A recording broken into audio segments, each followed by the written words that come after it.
செய்திக் கதம்பம்.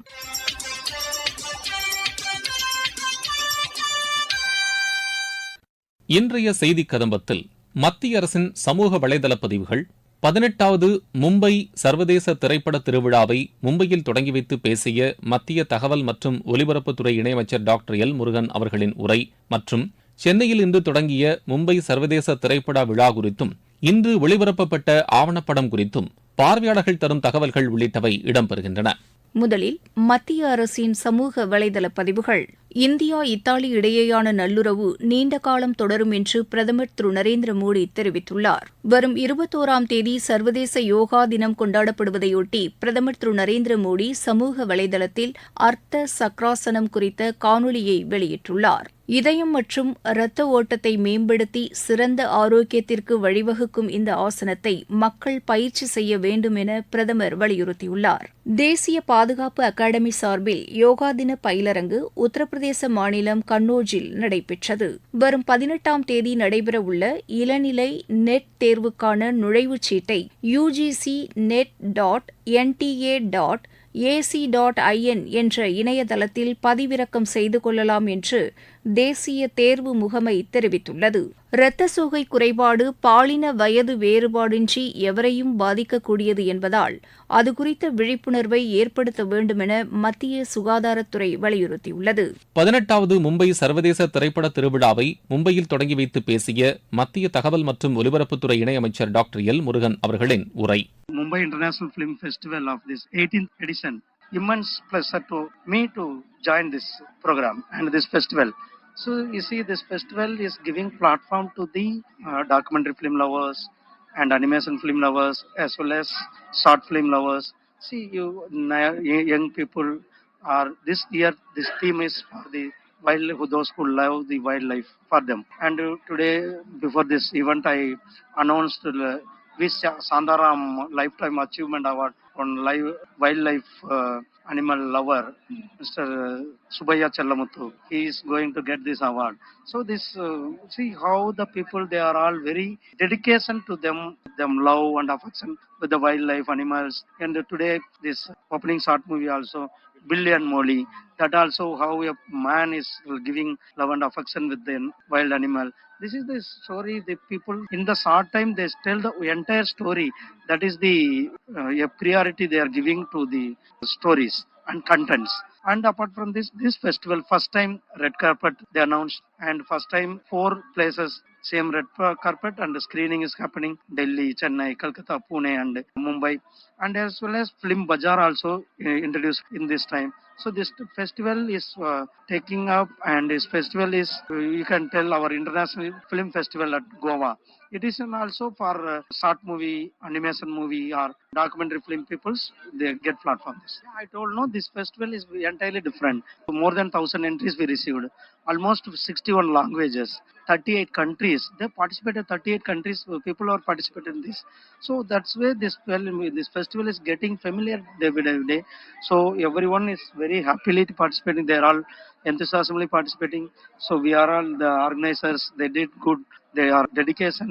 See, because people are going Cannes Film Festival and International Film Festival at Goa, they are seeing there and they take away from there something and they are implementing here. That's what we are seeing. Thank you very much. மத்திய தகவல் ஒலிபரப்பு அமைச்சகம் சார்பில் 18வது மும்பை சர்வதேச திரைப்பட விழா இன்று மும்பை, சென்னை மற்றும் கொல்கத்தாவில் தொடங்கியது. சென்னையில் இன்று தொடங்கிய இந்த திரைப்பட விழாவில் பில்லி அண்ட் மோலி என்ற ஆங்கில ஆவணப்படம் ஒளிபரப்பப்பட்டது. இதுகுறித்தும் மும்பை திரைப்பட விழா குறித்தும் பார்வையாளர்கள் வழங்கும் தகவல்கள். This is R. Prakash, film journalist and critic. I take privilege in sharing the information that I've been attending international film festivals for continuously for a period of 15 years. 1990 International Film Festival of India, Calcutta தொடங்கினேன். So கோவாவில் start of film festival இங்கே வந்து அது வரைக்கும் ஒவ்வொரு major மெட்ரோஸையும் நடந்துட்டு வரும். International film festival 2004 நவம்பரில் தான் ஃபஸ்ட்டு கலா அகாடமி கோவாவில் அதை வந்து ஒரு பர்மனண்ட் ஃபிக்சராக ஒரு ரெகுலர் அங்கே தான் நடக்குங்கிற மாதிரி ரெகுலராக நடக்கக்கூடிய இடமா அதை டிசைட் பண்ணாங்க. அந்த இனாகுரலில் தான் என்னோட லாஸ்ட் ஃபெஸ்டிவல்.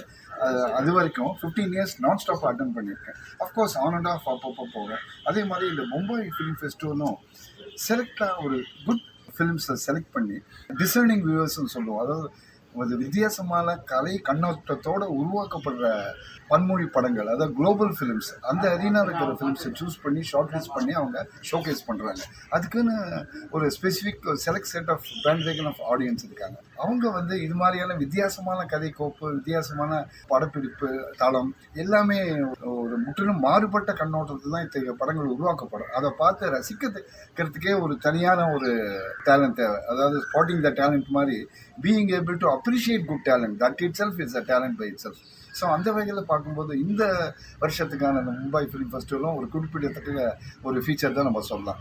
இன்னைக்கு முதல்ல இனாகுரல் ஃபிலிம் கூட சொல்லலாம், பில்லியன் மோடி. அதாவது மேன் அனிமல் ரிலேஷன்ஷிப்பை ஃபோக்கஸ் பண்ணி ரொம்ப அழகாக ஒரு டாக்குமெண்ட்ரி ஸ்டைலில் இல்லாமல் ஃபீச்சர் ஃபிலிம் ஸ்டைலில் இந்த படத்தை கொண்டு போயிருக்காங்க. அதாவது லொக்கேஷன் வந்து அபாரம், ஒரு கண்ட்ரி சைடுன்னு சொல்லுவாங்க அமெரிக்கன் சைடில். ஸோ அது மாதிரி இடத்துல தனியாக ஒரு இடம்.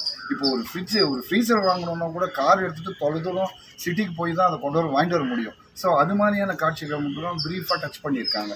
ஸோ ஒரு மேன் அனிமல் ரிலேஷன்ஷிப்பை இதை விட அழகாக ஆழமாக வேறு விதத்தில் சொல்லிருக்க முடியுமான்னா நிச்சயமாக ஒரு கேள்விக்குறி தான். அனைவரும் பார்த்து ரசிக்க வல்ல படம். ஒரு 6 to 8 months நான் டாக்குமெண்ட்ரி ஃபெஸ்டிவல் நிறைய ட்ராவல் பண்ணிட்டு இருக்கேன். இப்போ ஜூலையில் வந்து கேரளாவில் IDFSK ட்ராவல் பண்ணுறேன். ஸோ இந்த மும்பை ஃபெஸ்டிவல் ஆக்சுவலாக நான் ட்ராவல் பண்ணணும்னு சொல்லி 1 month முன்னாடி பிளான் பண்ணிட்டு இருந்தேன். பட் ஃபினான்ஷியலி இதுலாம் போக முடியல. அதுக்கப்புறம் நான் வாலண்டியராக ஒர்க் பண்ண கூட கேட்டிருந்தேன். பட் சம் இஷ்யூவெல்லாம் அது தள்ளி போயிட்டு இருந்தது. But this is a lucky thing, இது சென்னையில் நடக்குது அப்படின்றத நான் பார்த்தோன்னே என்னோட ஐடி ரெஜிஸ்டர் பண்ணிட்டேன். ஸோ இன்றைக்கி நான் அட்டன் பண்ணியிருக்கேன். ஸோ இது வந்து ரொம்ப முக்கியத்துவமானது. ஏன்னா மும்பை, டெல்லி போன்ற மற்ற ஸ்டேட்ஸில் மட்டுமே நடக்குது, நார்த் இந்தியன் ஸ்டேட்ஸில் மட்டும் நடக்குது. சென்னையில் அவ்வளோவா டாக்குமெண்ட்ரி ஃபெஸ்டிவல் நடக்கலை, சில ஆர்கனைசேஷன் மட்டும் தான் நடத்துகிறாங்க. ஸோ மும்பை இன்டர்நேஷ்னல் ஃபெஸ்டிவல் ஒரு பியூர்லி டாக்குமெண்ட்ரி ஓரியன்ட் ஃபெஸ்டிவல் இங்கே நடக்கிறது ரொம்ப அது நான் ஆக்சுவலாக அந்த ப்ரிடிக்ட் பண்ணிட்டு இருந்தேன். டாக்குமெண்ட்ரிக்கான ஒரு இது வந்து டெவலப் ஆக போகுது அப்படின்னு நான் எனக்குள்ளே திங்க் பண்ண விஷயங்கள் நடக்கிறத நான் ஃபீல் பண்ணேன். ஸோ இது ஹாப்பியாக இருக்குது. இந்த மாதிரியான ஈவெண்ட்ஸ் நிறைய நடக்கணுன்றது தான் என்னோட. மனிதன் ஒவ்வொரு உயிரையும் ஒரு விலங்காகவும் பறவையாகவும் ஊர்வனாகவும் தான் பார்க்குறோம். அதுவும் மனிதனை தன்னை போல ஒரு உயிராக எப்படி நேசிக்கணுன்றத இந்த ஆவணப்படம் மூலமா நம்ம உணர்த்தலாம். மிக அற்புதமாக இது ஒளி ஓவியம் செஞ்சுருக்காங்க. கண்ணை ஒரு நொடி கூட நம்மளால் விளக்கவே முடியாது. கூட சேர்ந்து நம்மளோட ஆன்மாவும் பயணிச்சுட்டே இருக்கும். அப்படி ஒரு ஆவணப்படம் அதுபோல் தமிழில் வரணும், ஒவ்வொரு மொழியிலையும் வரணும். மனிதன் தான் அனுபவிக்கிற நவீன விஞ்ஞானங்களோடு சேர்ந்து அதுக்கும் அதை கொடுக்கணும்னு நினைக்கிறது வந்து அளவிட முடியாத ஒரு அன்பு. அந்த அளவிட முடியாத அன்பு வந்து இந்த ஆவணப்படம் இருக்குது. அது தன்னோட வாழ்க்கையையும் மனிதனோட பகிர்ந்துக்கிட்டாலும் தன்னோட இயற்கையோட சூழலோட தன்னோட உலகத்துக்குள்ளேயும் அது மிக அழகாக அந்த காலத்தோட வாழ்ந்துருது.